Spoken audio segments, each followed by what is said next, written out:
Thank you very much. When I was asked to speak here, John said to me, well, what are you going to talk about? And I said, well, do you want me to talk about DXing? Oh, no, we've got EI9FBB doing that, you see. Oh, well, what about contesting? No, we've got EI5DI doing that. Well, what would you like? Well, you know, you've been around a bit and you're editor of Practical Wireless, so why don't you just talk about amateur radio in general and give us some thoughts? So I'm afraid that's what I'm going to do. We're going to cover about 100 years of amateur radio, past, present and future, look at where it's been, where it's going. You have got a couple of hours, haven't you, just as we get into this. Actually, this is a very personal perspective, just a few thoughts. I really want you to go away not with some new information, but maybe with something to think about. I need to watch my P's and Q's. We've got the president of IARU in the audience and the president of IARU Region 1 in the audience. So I feel very humble in this esteemed audience. Anyway, let's just have a look through at where the hobby is at. And I use the term, and even that is controversial. Is it a hobby? Is it a little bit more than that? Is it an avocation? Technically, what's happened over the years? What are the drivers for entry, and what have they been over the years, but what are they now? Who are the people coming into the hobby, and where's it all going? And I would suggest, because he called himself an amateur, that this was one of the first amateurs ever. You do recognize him, of course, Mr. Marconi himself. So let's very quickly skip over those pre-war years.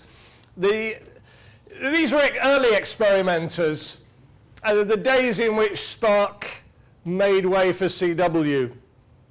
The days in which amateurs really were pioneering. They were given those uses and discovered that they could make contacts around the world. Just earlier this year, we celebrated the centenary of the first UK to New Zealand QSOs on the shortwave with our 2SZ station.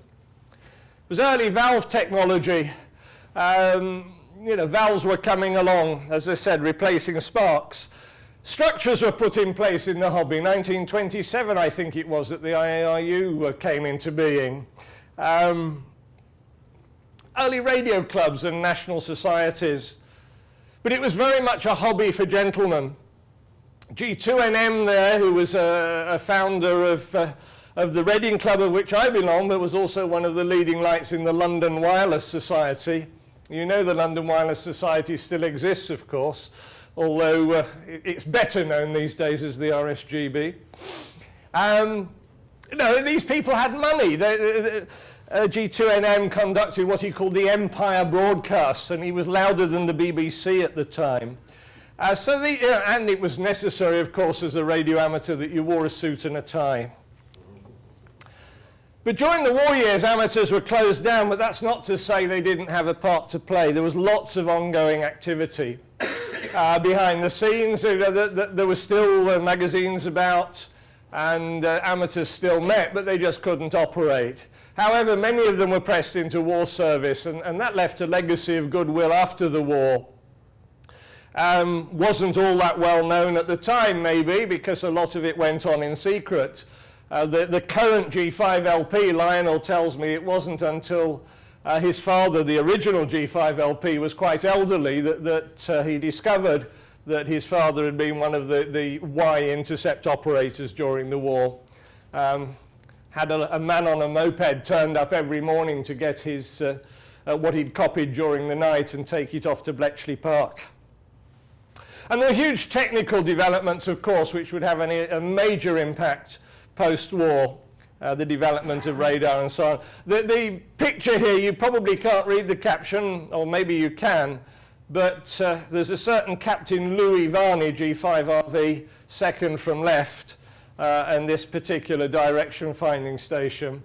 Now there's a call sign that rings a few bells. And so by the time we got to the 1950s, there was lots of surplus gear available, and people were wanting to rebuild the friendships they'd had before the war, and servicemen were scattered around the globe, and amateur radio was a way of keeping in touch. And other expats who were out and about doing all sorts of things. And they had all these new devices to play with, so they could start to open up the VHF and UHF frequencies. So who were the radio amateurs at this time? Well, they did tend to be people who'd been in the services, had had training and so on. So there we are, that's the 50s. And by the time we get to the 60s, SSB is starting to grow in popularity. You've got the early expeditions. Solid state devices were coming along. And guess what? The Japanese transceivers were starting to appear. But nevertheless, a lot of the kit was coming out of the States and the UK, the good old KW2000. My station back in the 60s consisted of a DX100, as you can see, an Edison EC10, a Lafayette KT340, and a good old Kodar AT5, which was my first transmitter. Class B license was introduced in 64. And it was useful because you could do things on the UHF frequencies in 70 SEMS upwards at that time. And this, I would suggest, was the heyday of the university radio clubs. It was very much about self-learning, and there were some bright people coming into the hobby. There really were. But by the time we got to the 70s, the Japanese black box was becoming prevalent. I got my first black box in 73, a second-hand FT101 Mark I. Best thing that ever happened to that was I blew up the front-end amplifier transistor, and it worked a lot better after that because it stopped overloading. You can see the Europa transverter on top of it, and an AR-77, that was a legacy of the war, because it was a sort of stripped-down AR-88 that they then sold into the amateur market. You see the Class D wave meter, of course, and the Liner 2, or the Liner Spew as it was perhaps better known because of all its sproggies. Sorry, let me... GB3PI was licensed in 72. I don't know about over here, but that was our first repeater. And that made a big difference because there'd been a lot of mobile operation on 160 meters, but it now migrated up to 2 meters. And you saw the first amateur satellites. I remember listening to the downlinks of some of them in the early 70s. And so, you know, the hobby was still alive and well.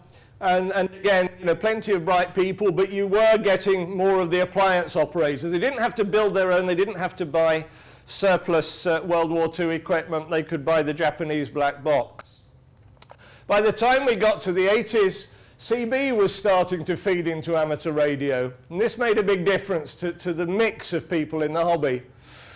But more importantly, in some ways, PCs started to appear, and we got some wonderful software. We got CT for logging, we got EasyNet for modeling our antennas, we got Mini-Prop for doing propagation analysis.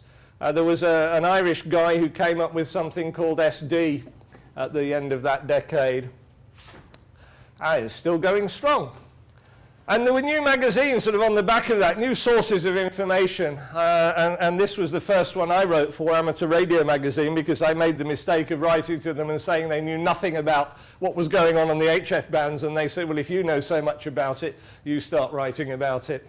And that's how I got into writing for amateur radio. And I suppose that was the start of me ending up as editor of Practical Wireless. Packet Radio came along, and in fact I wrote a data modes column for Amateur Radio Magazine for a while, and by that time I'd migrated to an FT101ZD, and you can see a TL922 linear amplifier. Didn't know much about station ergonomics though, by the looks of it, at that point.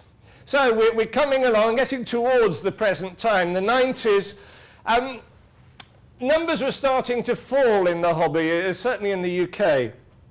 People had come in through CB, they'd done their bit, but their numbers were dropping off, and the novice license was introduced largely as a response to that, although it was a 16-week course. I remember my son was in his teenage years. He got halfway through and got bored, because when you're a teenager, 16 years seems like forever, particularly as he was doing A-level physics and maths at the time, and he couldn't see why he was having to spend 16 weeks learning all this noddy stuff.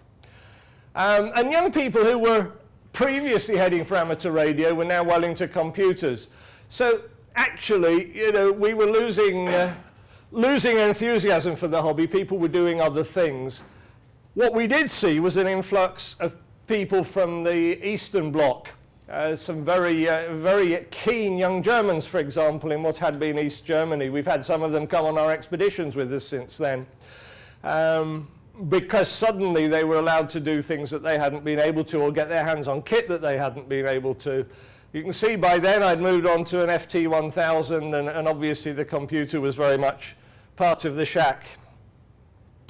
And so we get on to the noughties and the abolition of the Morse test in the UK. This in the face of quite a lot of opposition, of course. I and some others thought it would probably be a good thing. And indeed it was, because people are now doing Morse because they want to.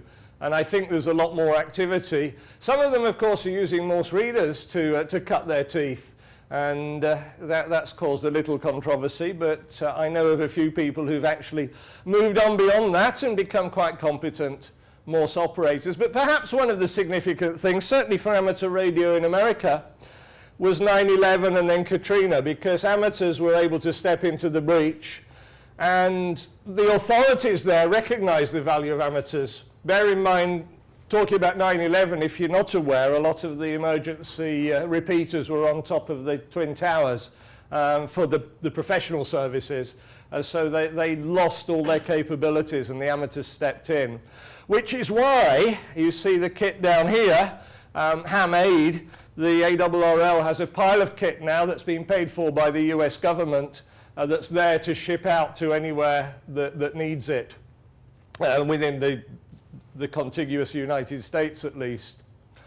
You saw a new licensing scheme in the UK, a three-tier licensing scheme, and this was more sensible in many ways, get people hooked at a basic level. They don't have to do 16 weeks, a couple of weekends is enough, and then bring them through, although it's been a challenge to actually get people to upgrade. But there were other things happening in technology that's had a big impact. Broadband is one, because suddenly the internet has offered us capabilities that we didn't have before. For example, just as at a sort of basic level, we had the packet cluster system had come in for propagating DX spots, and now the nodes were connected together over the internet. You didn't need to do it over amateur radio anymore. And I suggest that Facebook and other social media were starting to have an impact as well. Certainly for the young people in our hobby. And I'm not sure that the older people in the hobby actually understand the importance of social media in promoting the hobby and promoting the goodwill towards the hobby. And I'll say a bit more about that because now we're halfway through the, whatever you call them, the tens, I suppose. Social media has quite a big impact. SDR is well established as a technology. We talk about the technology side of things. Not quite sure where that's going. We've seen lots of SDR radios. It's certainly changing what we have in our shacks. A lot of those rely on the PC to do the heavy lifting. Some of them, like the Flex radios, don't so much. The PC is the interface, but the hard work, the processing is done within the radio. But that means it can go out of date very quickly, whereas a PC can be upgraded, of course, relatively cheaply these days. We are seeing digital voice becoming more and more important. We've said quite a lot about that in Practical Wireless magazine, DMR, D-Star, and now the new Yaesu Fusion, probably several years too late. But which of them is going to dominate? Why is it important? Well, it's important not just for digital voice per se, but because it starts to be able to do some of the things that people are so used to with their mobile phones these days, sending text and other stuff alongside voice. But unfortunately, the backbone that this tends to use around the world is not an amateur radio backbone, it's the internet. I don't see why it can't be an amateur radio backbone, but it tends not to be. Remote control has come of age. It's been around for a very long time, but Elecraft have made it almost trivial to do it. And that has both its pluses and its minuses. For people who have high QRM levels and so on, it allows you to have a station maybe out in the countryside or borrow a friend or relative's site to set up your station. So in some parts of the world, emergency comms, and you've got Greg coming on later, is one of the drivers for the hobby now, after 9/11 and so on. Search and rescue in some places. I'm told in places like Colorado it's quite important. Amateurs get involved in this, and it's seen as a good thing to do. But what are the drivers here in Ireland, in the UK? Constant renewal is required in the hobby. Back in the early 2000s, worldwide young contesters seemed to be doing very well. They were attracting people to their ranks. They do still exist, but you don't hear so much about them because, unfortunately, most of the worldwide young contesters are now worldwide medium-aged contesters, and they didn't seem to be able to bring another group in. So the world is changing, and before I go on and just ask a few questions about that, I wanted to share this with you. You don't have to read it all, but I asked my brother earlier this week, how things had changed for his hobby, and I'm not going to tell you what the hobby is, and I've edited this slightly so it's not immediately obvious. He said the best era for my hobby was the 80s. People communicated in real time. The phone was ringing with a network of people passing news around the grapevine. Then mobile phones came, and it made things easier, and you didn't have to keep phoning out. There was an 0898 number where you phoned your sightings. For others to receive this news, they phoned the premium rate number. This sounds a little bit like chasing DX, doesn't it? The next stage was pagers. You could pay a flat fee and get instant updates about anything that turned up that you were interested in chasing. And then after pagers, people were able to receive the latest news by text message and so on. And then it was all from a website. And the negative, he said, is there's no longer the need to speak to anybody, and you can just get the news and off you go. Off you go where? What is he? He's a twitcher. He's a twitcher, he's a birder, yes. But the model is exactly what we experience. You know, we are not unique in amateur radio.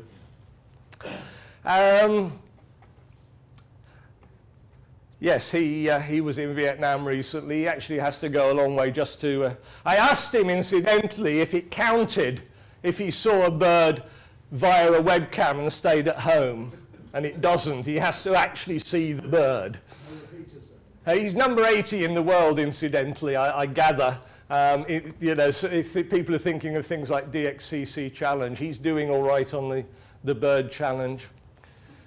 We've got a third brother, incidentally, who's normal. Last year at Friedrichshafen, the DARC allowed a young man, and I mean a young man, DO7KAY, to make a speech about where he saw the hobby. And he said what excited him was practical experience with technology, projects, particularly ones involving software, and getting together with other young people. Mains independent operating, that's things like SOTA, it's field days and stuff like that. And for God's sake, if I go to a radio club, let's talk about the good old days. A survey in the Netherlands, I understand, also mentioned contesting, but it's interesting to see on a couple of the contest reflectors just in the last week or two, bit of cold water poured on that contests are not that well seen by people who do computer gaming. They don't have the instant feedback. They're not as exciting. There was an interesting series in National Contest Journal, the American journal, a year or two back, by somebody who developed video games for a living, and he was talking about how you might remodel some of our contests to appeal to young people. Well, maybe we'll talk about that in a moment. What's the role of the clubs in all of this? Well, training has revitalized clubs. I think one of the good things about the three-tier license is that clubs have actually got a reason for their existence. They're training people, and it's exciting. And some of the clubs are doing some good stuff. Through the 80-metre contest championships that we have in the UK, the Norfolk Club has actually got a mentoring scheme. You're not a contester? Well, you can contribute to our club score. We'll show you what to do. You want to do the data contest? We'll show you how to wire up your station. You don't know what's the best antenna for your location? We'll come round and help you. And it's been really good for clubs to start doing this. Essex Hams are doing some good stuff. That's their website down there. Some really good stuff on that. Unfortunately, too many clubs are still moribund and will put off newcomers. So you get the youngsters going through. I was We had a bunch of air cadets marshalling at our mobile rally, the McMichael rally last year. They'd all got their novice license because their communications badge now is linked to the novice license, the foundation license, I should say. And they all had their call signs, and I was talking to them and saying, well, what happens now? Don't know, really, which was a shame.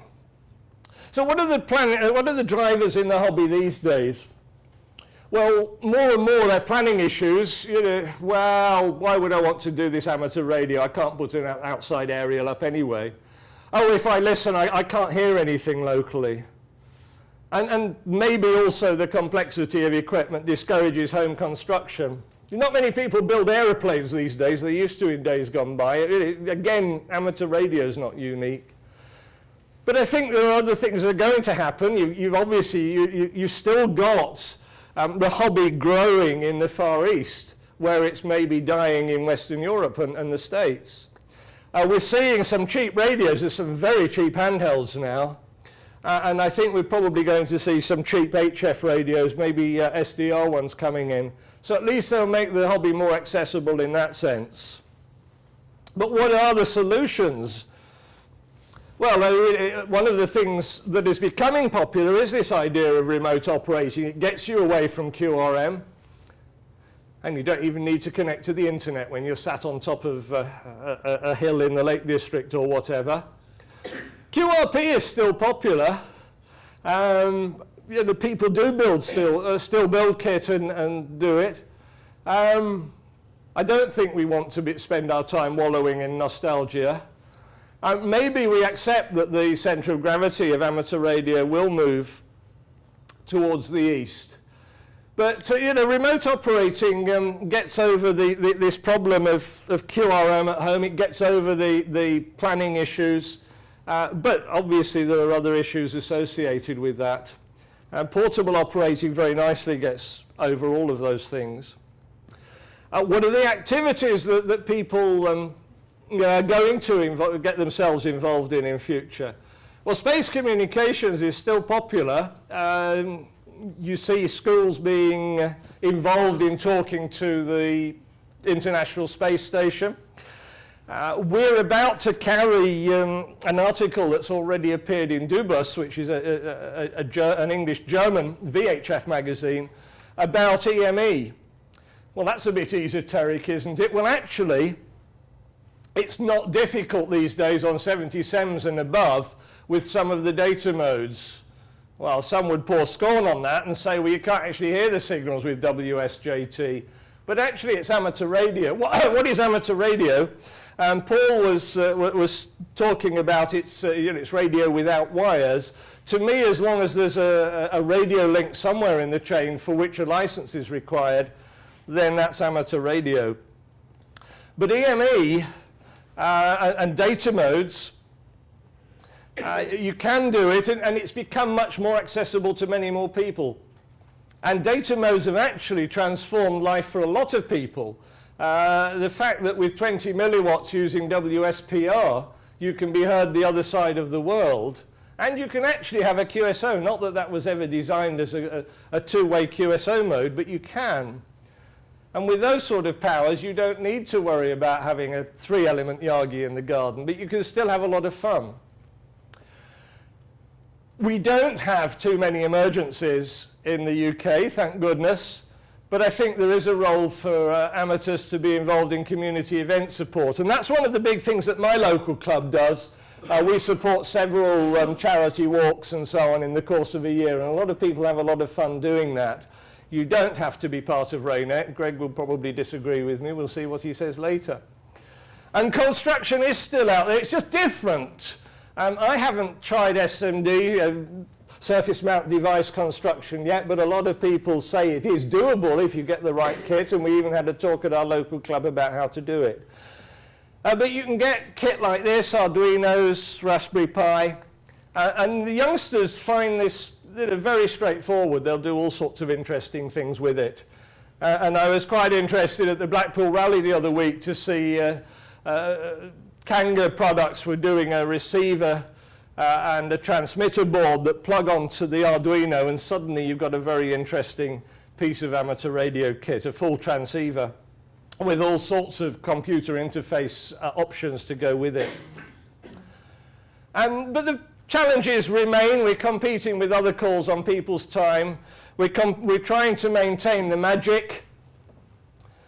We're trying to resolve this dichotomy between radio-based and fixed infrastructure, because there are so many interesting opportunities opening up by interfacing amateur radio with the internet.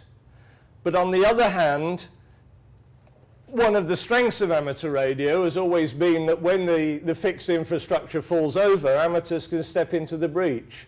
So we need to find the right balance between the two. That's really all I wanted to say. We're just about half an hour up. So it gives us time for a couple of questions. But I just wanted, as I said at the beginning, to give you some things to go away and think about, and whether you think the hobby has a future or not. And if it has a future, which direction is it going in?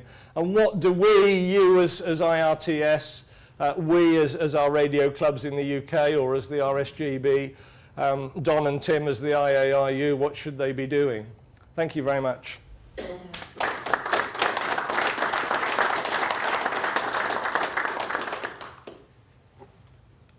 Dave. Just a comment, Don. Thanks for a really interesting talk, Val, and some thought-provoking ideas. I just wanted to mention that I don't think in many parts of Europe the broadband is providing the infrastructure. I think we should all look at what's happening in Germany and the HAMNet system, where they're overlaying shall we say, professional network with a fully fledged high-capacity digital network of fixed point-to-point links in the amateur bands. Funnily enough, in the editorial I've just put to bed in PW, I've said exactly that. Why can't we be doing that ourselves? Because I think we've got the skills within the hobby to do it, actually. And as you say, the Germans are actually doing some work. Yeah. You referred earlier on to digital voice and the multiple standards. Yes. At present, when we're just using analog voice and SSB, it's easy for somebody to tune across the band and, I take that one, or I take that one. Is digital voice going to complicate amateur radio and remove that sort of hit and miss element to it, because you tune across, you hear the buzz? Which standard is it, unless you have the right software in? Yes, it probably is. I mean, some of us came into the hobby by listening to amateurs on an AM broadcast receiver, and SSB was a problem. Digital's going to be worse, although a lot of the software now in these sets can actually identify what it is and decode it anyway, but yes. But there's also, with any decoding of digital, you see it with the digital TV versus the analog TV, where they're going to have run power. Yeah. There's a time delay. Yes. And so you'll have tuned across and out of it before you pick up anything. Potentially, that's right. Although you're seeing, Don, did you want to comment on that? Sorry, finish your sentence. No, I was going to yes, but I mean, you've now got broadband decoders that can be decoding everything that's going on a band anyway. I mean, one of the other sides of SDR is you can do that, and the flip side, you know, with contesting, for example, they're now recording the whole spectrum during a contest, and you can go back afterwards and find out what people really got up to rather than what they say they got up to. So, sorry, yeah. Just a comment on digital voice. At the moment, the standards, well, the various standards that are being played with for digital voice all have a common problem. They're using proprietary codecs, and that prevents us from doing anything in the open source software world to actually effectively, with software we can get in, change, and learn about. Yeah. Then we're advancing our own interests here, but at the moment it's driven by the manufacturer. Tapper are doing some work as well, though, the Tucson people who did all the early X25. We can write the software, but we can't include the codec because it's copyrighted. Well, we'll see how that works out. Don? Yeah, can I just make a comment on digital voice? I think there is a big unanswered question on digital voice and its extension into the HF spectrum. Can you imagine a digital voice pileup? Peter Martinez, I think, said that digital voice is not a village meeting mode. In other words, at the moment it's difficult to anticipate how you could have a pileup. understand. Well, not everybody wants pilot. People want. No, come on. But no, but I agree with you, Don, and I think I think it has a place on VHF where you've got solid links. I guess there are some unanswered questions. Yes, there are. I mean, digital voice is not taken off on HF broadcasting either, because if you get multipath into some distant part of the world, it makes not a blind bit of difference to analog, other than a bit of fading, but digital can't be decoded at all. You don't need a pilot. One signal will do it for you if it arrives at multiple times.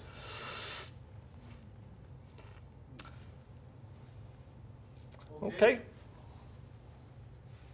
Again, could you show your appreciation for Don?